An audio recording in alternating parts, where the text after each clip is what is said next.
Hello everyone, welcome to Greenleaf Africa. We are coming to bring you an interesting story from the farm UCC Recycle Everyone. Hello Mr. Farmer, please can you introduce yourself to us? All right, hello, good morning. Sorry, good afternoon, good evening, wherever you find yourself. I'm Agronomic, an MPhil student of UCC, currently doing MPhil in agronomy with specialization in maize production. Thank you. Alright. Oh, Enfield. Wow, did you cry? I'm person about farm. Enfield. Great.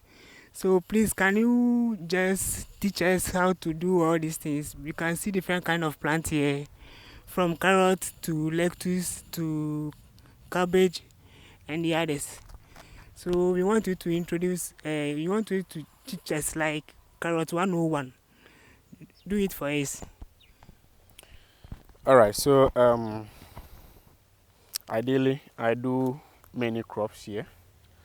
So to start with, I'll begin with carrots, like you mentioned. Carrot is one of the crops that is in high demand because of its nutritional benefits and etc. And then it has a lot of uses which are used for human consumption and also are used for animals. So basically, carrot is a root tuber crop, and because of that, you have to understand the soil, the characteristics of the soil, the nutrient level of the soil, and then the time of growing, and then the variety that you are going to plant, and then the nutrient requirement of the crop. So to start with, usually the variety that we deal with are hybrid. I won't mention specific variety because I don't want to be doing advert for any company. So the variety I deal with are carrots. So these are hybrid varieties, which we get them from a certified seed dealers in Ghana here, and then sometimes we get some from outside. And because it is a root tuber crop, usually carrot takes about 2 to 3 months to mature, depending on the variety that you are dealing with.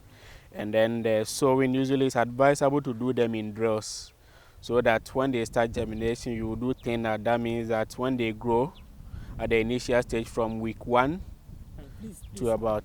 Please, what is the drill? The drill you mentioned. Drills are more like lines. So you have to construct a line, then do them. You don't do broadcasting, or you don't sow them haphazardly.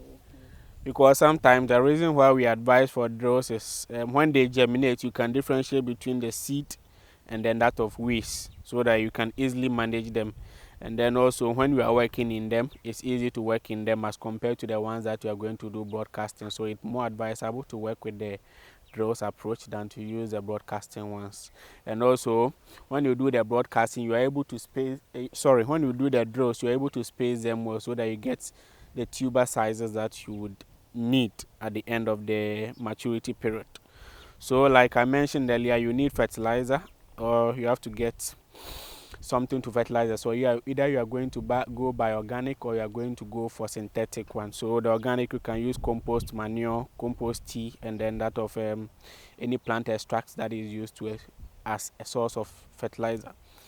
And then the synthetic fertilizer, you need fertilizer that has a higher fertility content of about let's say your NPK level should be around let's say 10 20 20, or let's say 20 30 30. Your potassium and calcium should be higher than that of your nitrogen, because it's a tuber, or the tuber, they need more of that one to aid in the tuberization. And then for you to get the color and then the size and the taste that you want, you need to get fertilizer of that grade. So ideally, and carrots have some diseases that affect them. Some are late blight, early blight, and then some sclerotium rufsi, which affects the rotting, or which usually affects or makes the carrot rot at the maturity stage. So sometimes you need to go for fungicide that you use to manage these pests and then diseases that are on the carrot. So these are basically something that I can tell you about carrots. Thank you. Okay. So please can you just demonstrate things to us, because if I try right now, I'll condemn the farm. Demonstration, these carrots are already a month old. So most of the agronomic practices have already been carried out on them. So at the moment, it will be difficult for me to do any demonstration for you, but probably if you could come the next time that we'll be doing sowing. Yesterday we did sowing there. If you had come yesterday, that one we could have demonstrated for you to see how it is being carried out. But probably your next coverage, you can come at a time that we are sowing. And usually carrot is also not transplanted. We don't nest carrot because it's a root tuber crop or because it's a taproot crop. We don't nest them because when you nest them, you end up deforming the roots, and the roots is the one that is appealing to the customer. So for you to get the cylindrical shape of the carrot, you don't have to transplant them so that you get the actual sizes, and then it will look appealing to the customer who will be buying them. Thank you. Okay, so please, we have learned everything now. We want to look at the finances. We want to look at the finances of the carrot. So please, on a field, a bed like this, please, how many centimeters? It's about 45 centimeters bed. Okay, so this 45 centimeters bed, please, the final economics of it, can you tell us something about it? Obia Pesca, everybody want money. So when it gets to the financial aspect, it depends on who is working on the bed. So usually, this particular bed, the bed creation takes about 100 cedis. The seed that you will sow here, especially 100 grams should be okay for this, and 100 grams, depend on the variety, should be around 520 cedis. That should be the ideal price. That's why I say I don't want to advertise for any company. So should be that, and then the one who will sow by day should take like 50 cedis. And when they germinate, the weeds, the people who manage the weeds in there. So it depends on the number of times that they will be paid. Let's say if it is 3 times multiplied by 50 cedis, that is 150. So in all, per bed, you will not spend like less than 500 cedis per day's bed. So, and per day's bed, you can get at least, all things being equal, you are likely to get like 200 kilos, and the kilo goes for, let's say, 15 cedis. So that's about 3,000 cedis per bed. You deduct your cost, finance, everything from it. Do your calculations yourself. Thank you. 3,000. This one. Oh, Yes. it's already an account. It goes up to the end. That is the 45 meter. Hey, but that one crashed, so it's not work. That's why I said all things being equal. It can be a failure. So please, if there is a failure, like the lowest price, I can't tell. Sometimes you can even lose like 80% of it. So you can't. Sometimes when it rains, and then at the time of maturity, when the rainfall patterns are high and then the moisture content in the soil increases, you are likely to experience the sclerosion roughside, which can destroy almost 80 to 90% of your bed. So if you lose that, do your calculation. That should tell you how much you are going to lose. You can even end up making losses. So it's a two-side of the coin. It has its own advantage and disadvantage. You can make and then you can lose. That is the business of farming. Farming is the only business that I always say can give you like 1,000% profit, but it can also make you, or you can also lose all your investment. Okay, please, I want to ask this last question. Please, have you adapted new technology since you have been into this degree and field? Please, have you adapted any new way of doing your farm? Ideally, I do integrated farming, which I wouldn't say is a new farming approach, but those are approach that is in the management. It suppresses so many things on the field, and then also what we usually adopt is the irrigation, where we use rain tubes or water for me, like people do call it.